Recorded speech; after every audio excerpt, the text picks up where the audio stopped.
¿Cómo están? Muy buenas noches, bienvenidos a este segundo capítulo de Pulso Político aquí en TVU. Saludamos de inmediato a nuestros invitados, a Mauricio Torres, presidente regional del Partido Socialista. ¿Cómo está? Buenas noches. Álvaro Ortiz, alcalde de Concepción y también demócrata cristiano. A Henry Campos, alcalde de Talcahuano, militante de la UDI. Muy buenas noches.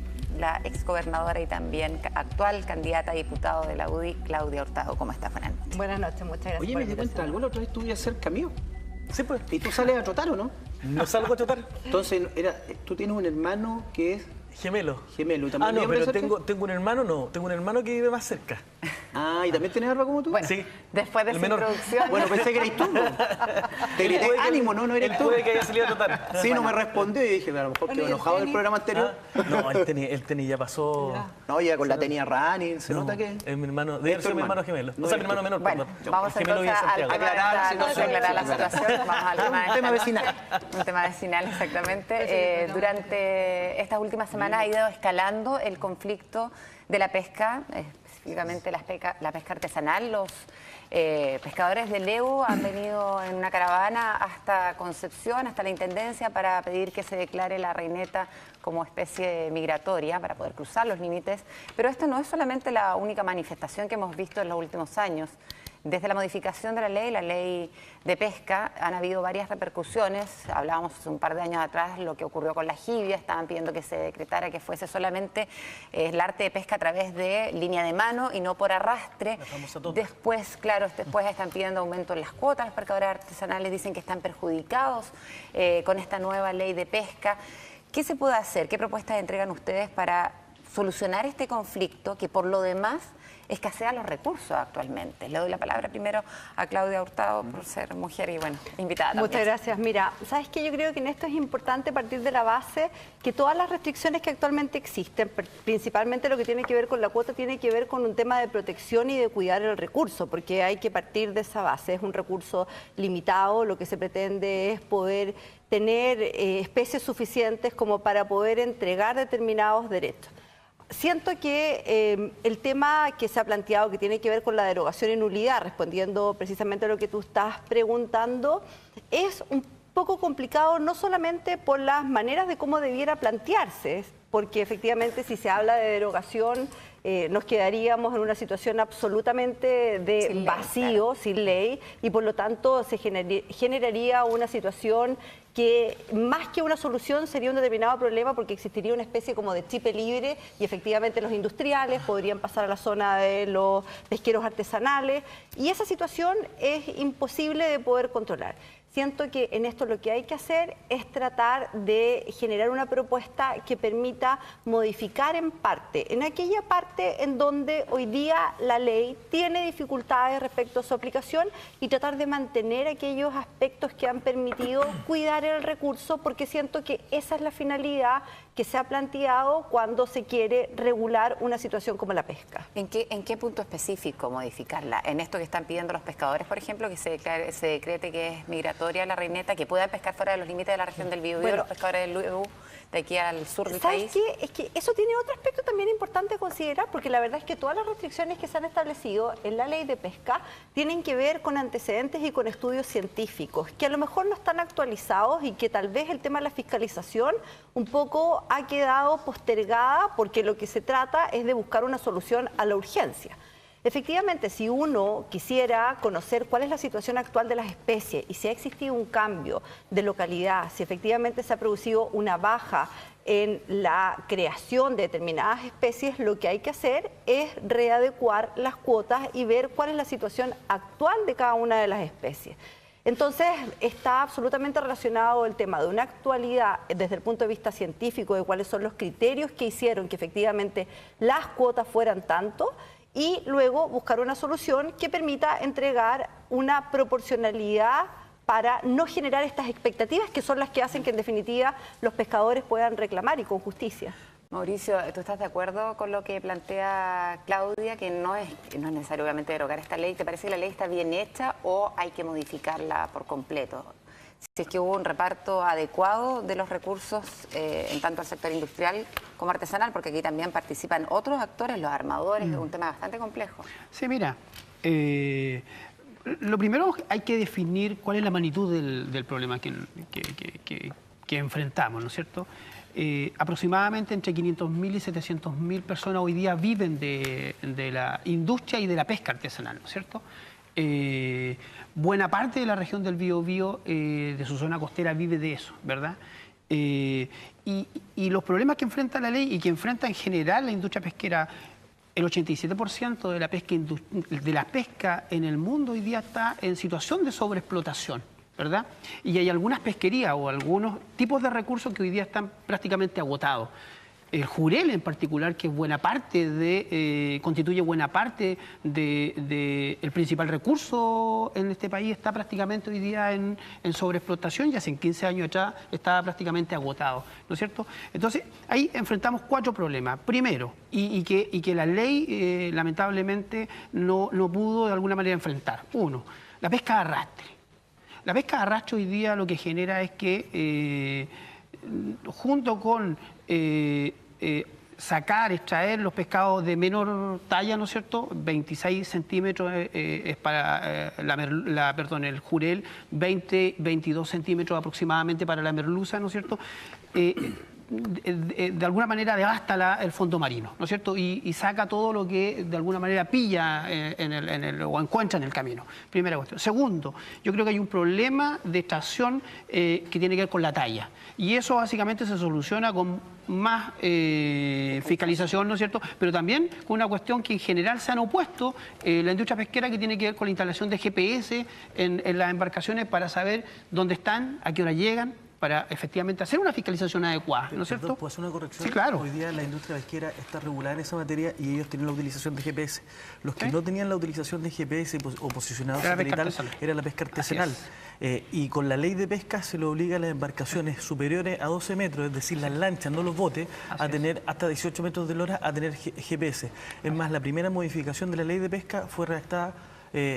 la redacté yo cuando trabajaba con el diputado Jorge Ulloa, y el diputado pertenecía a la Comisión de Pesca, y esto fue el año 2016, patrocinada esta moción también por la diputada Crimila Pacheco, y en donde se postergó la entrada en vigencia del posicionador satelital para las lanchas porque veían un costo adicional que todavía no tenían cómo asumirlo. De hecho, era en diciembre, no recuerdo de qué año, pero se postergó, hubo manifestaciones también de parte de los pescadores. Pero cuando digo que el problema de la fiscalización, entonces hasta el 2016 claramente las embarcaciones no podían ser fiscalizadas de buena manera, ¿no es cierto?, para de alguna manera, junto con fiscalizar la cantidad de recursos que se extraía, la talla del recurso, ¿no es cierto? Hay un problema también con... Y esto tiene que ver un poco ya con lo que ha definido la Comisión de Científicos, ¿no es cierto?, que hoy día se está pescando básicamente de la FAO, ¿no es cierto?, que hoy día se pesca prácticamente en las zonas costeras, a menos de 16 kilómetros o 16 millas, ¿no es cierto?, y menos de 30 millas en el caso de las embarcaciones industriales, y es allí en donde se produce la desovación y la reproducción de los recursos. Entonces, cuando tú tienes que, junto con que se están reproduciendo los recursos y está la industria pesquera artesanal y industrial extrayendo, entonces no permite que haya un proceso de renovación, ¿no es cierto?, y del recurso. Y por último, yo creo que claramente el cambio climático genera un impacto. O sea, la acidificación del océano, la menor cantidad de oxígeno que tiene el océano, eso hace que los recursos cada vez se reproduzcan a menos cantidad y en menos velocidad. Ahora bien, ¿cómo se puede legitimar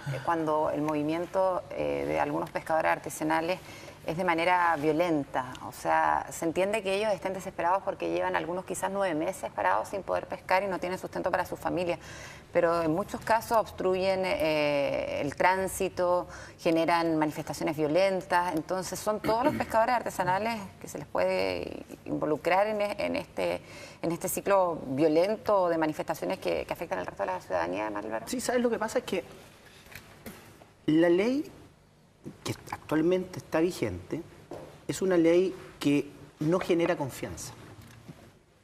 Entonces, cuando no hay confianza, todo se va a poner en duda. Fíjate que yo concuerdo acá con lo que se plantea en el sentido que a lo mejor la solución no es derogar la ley, sino que esperar el informe que poco a poco nos va a ir entregando la FAO. Pero ellos también ya han planteado ciertos puntos y ciertas opiniones. Aquí derechamente, y así por lo menos se está investigando, posibles actos de corrupción al momento de elaborar esta ley, para todos los lados. O sea, aquí es cosa de revisar, porque hay procesos judiciales en curso y obviamente las personas, mientras no se demuestre lo contrario, son inocentes cuando hay un proceso en curso. Por lo tanto, más allá de los porcentajes, que es un tema importante, por cierto, porque actualmente el 46%, ¿verdad?, de la extracción de los recursos marinos es de la gran industria y el 54% es de la pesca artesanal. Pero está esa desconfianza que es una ley que no pareciera ser que no le entrega garantía a todo. Y por lo tanto hay un manto de dudas desde la génesis de la ley hasta quienes intervinieron en ella, con correo electrónico que algunos supuestamente pauteaban a los de acá o a las de allá, y que por lo tanto, cuando se da una situación que finalmente un sector, en este caso los artesanales, dicen nosotros fuimos afectados porque aquí se hizo una ley, comillas, lo que plantean ellos, se hizo una ley para las grandes empresas y nos perjudican a nosotros, entonces tenemos que entrar a revisarla claramente, y qué bueno que acá, y por ejemplo aquí la FAO ya ha entregado algunos puntos. Por ejemplo, la FAO reconoce que es una ley moderna y en sintonía con la realidad internacional del manejo de los recursos pesqueros, ¿verdad? Pero dice que tenemos que ver, y ahí quizás un poco como se dice en algún ámbito hay que entrar a picar, ¿verdad? Tenemos que ver el tema económico, social y biológico. Porque este es un tema de sustentabilidad también. Y que por lo tanto ellos recomiendan que el énfasis, recomiendan que con énfasis que el sector artesanal debe reclasificarse. Y por lo tanto, en virtud de eso empieza la cantidad, los porcentajes, las cuotas.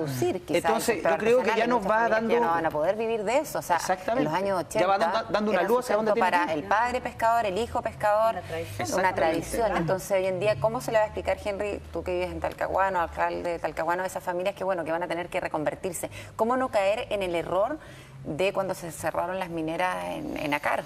A ver, yo creo Y que... un paréntesis, Sí. y evitar así una pobreza estructural. Así es. Porque así es. finalmente en sectores donde Lota, Coronel, donde estuvo el tema minero, hay una pobreza estructural que desde ese momento siempre aparece en los primeros lugares, lamentablemente, del ranking de cesantía en el país. Ahora, yo creo que aquí hay que reconocer primero que más allá, y yo comparto lo que dice Álvaro con el tema de la desconfianza que existe en torno a una ley que es bastante moderna, y lo digo porque aquí hay varios puntos que son clave en este proceso de la ley, o más bien dicho, la ley propiamente tal. Uno es que esta ley le viene a reservar de forma exclusiva la primera milla a los boteros, es decir, a quienes tienen una eslora no superior a 12 metros.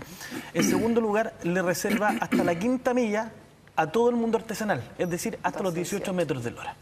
Y la pesca industrial se puede efectuar desde los 18, desde la milla 5 hacia mar adentro. Por lo tanto, se les resguardan ciertas zonas a los pescadores artesanales. Yo creo que hay un tema que también es adicional y que pasa por la regionalización de la pesca. Hoy día, si hay un defecto que yo encuentro que tiene esta ley, es precisamente que mantiene los vicios de la antigua ley de pesca del año 91-92, cuando se debate por primera vez la regulación pesquera en Chile. Porque anterior a eso, esto era carrera olímpica. Se levantaba la veda y salían todos a pescar y llegaban con las embarcaciones llenas y por lo tanto hubo un mal manejo de los recursos y por eso tuvo que haber una ley de pesca que manejara esos recursos. ¿Cuál es el drama de esto? Que hoy día... Una película salió. ¿Ah? La fiebre del loco, ¿no? Así es, Una película. así es. Oye, pero ¿cuál es el drama de esto? Por ejemplo, la flota sardinera, que es la flota o sardinera o anchovetera o de pelágico de la región del Biobío, es la flota más grande de Chile. Estamos hablando de más de 600 embarcaciones. Más de 600 embarcaciones que hoy día tienen su asentamiento entre Lota y Tomé. Principalmente se concentran en lo que es la zona de San Vicente y Talcahuano. Hoy día, las únicas plantas procesadoras hacia el sur de Chile de la sardina y la anchoveta están en la región del Biobío. ¿Qué es lo que ocurre? que cuando hubo conflictos o problemas de la sardina y la anchoveta hace 2 años atrás, no había el sustento y el recurso no estaba aquí en la zona. ¿En dónde estaba? En la 7ª y en la 9ª región. ¿Cuál es el problema? Que como hoy día tenemos la regionalización de la pesca y la flota pesquera en la 8ª región del Biobío tiene que pescar acá, nuestros pescadores artesanales no podían ir a pescar a la 7ª región, por ejemplo. ¿Sabe cuánto es la flota sardinera o anchovetera de la región del Maule? No son más de 7 embarcaciones. ¿Y esas embarcaciones descargan en dónde? Acá en Talcahuano. Entonces, hoy día hay un problema mayor de cómo somos capaces de redistribuir los recursos. Y la ley de pesca no entrega cuotas. La ley de pesca se ha preocupado de resguardar precisamente el producto, de resguardar los bichos, como le llaman a veces los pescadores artesanales. Y esto lo ha hecho principalmente porque no lo entregan los políticos las cuotas, se entregan en base a los informes que entregan los expertos. Uno puede estar en cuestionamiento no del informe de los expertos y los científicos, pero lamentablemente en una época en Chile en donde los pescadores artesanales, el año 97 aproximadamente, quemaron un bote en la entrada del Congreso Nacional. De ahí todos empezaron a decir, no, entreguemos más cuotas. El problema es que entregar más cuotas significaba ir a entregar algo que no existía. Y eso era también hacer sobreexplotación. Entonces hoy día se nos presentan algunos problemas. Tú lo decías muy bien, más del 55% o 55% aproximadamente la captura global de los productos del mar, hoy día lo tienen los artesanales, no la pesca industrial. Hoy día lo que tenemos es que regular es precisamente dónde pueden ir a pescar. Y por eso yo comparto la... Y ahora los artesanales quieren el 100% de la jibia. Henry, ¿tú estarías entonces por modificar ese extracto de la ley de pesca que limita regionalmente la pesca? Yo sí, por supuesto.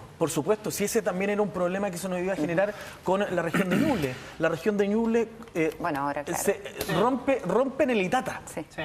Y ahí están los caladeros históricos de pesca artesanal de la sardina y la anchoveta para nuestros pescadores artesanales, y por lo tanto ellos no iban a tener derecho a poder ingresar ahí. Entonces esos son los problemas que tenemos que ir corrigiendo, porque si no somos capaces de corregirlo hoy día, y aquí importa mucho la voluntad política, porque a mí lo que me da pena en todo esto es que tenemos 120 parlamentarios y son muy pocos los que saben de pesca. E incluso en zonas costeras tenemos parlamentarios que no saben absolutamente nada de pesca. ¿Sabes lo que? Yo creo que aquí Henry dijo, esto también habla de mucha voluntad política. Y yo encuentro que no es el mejor momento, en plena campaña parlamentaria, donde, bueno, se dieron los tiempos, en fin, no sé si se podría haber evitado, a lo mejor si se podría haber evitado, se podría haber hecho el esfuerzo, pero discutirlo en plena campaña electoral parlamentaria es complejo, porque al final entramos al populismo.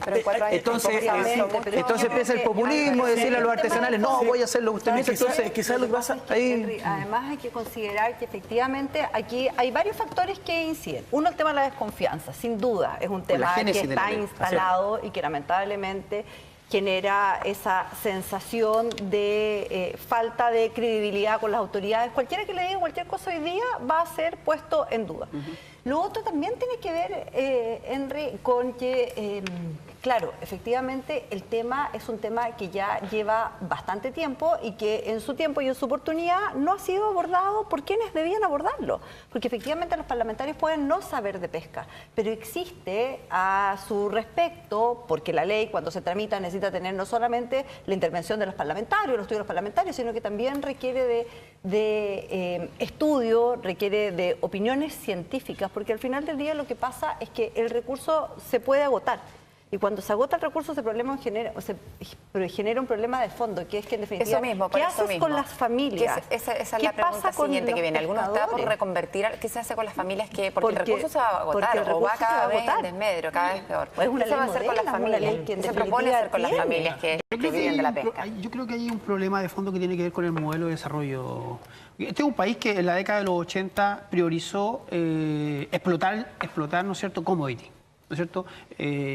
Priorizamos el cobre, bueno, ya desde décadas más atrás, ¿no es cierto? El bosque, ¿no es cierto? Con el salitre hace más de 200 años. Y el salitre hace más de 200 años. Y la pesca.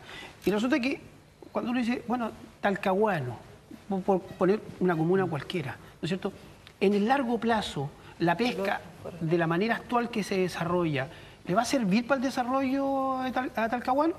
cuando podríamos decir, porque por ejemplo, en la década de los 80 y 90 todas las pesqueras se instalaron en el borde de mar, ¿no es cierto?, de la costa.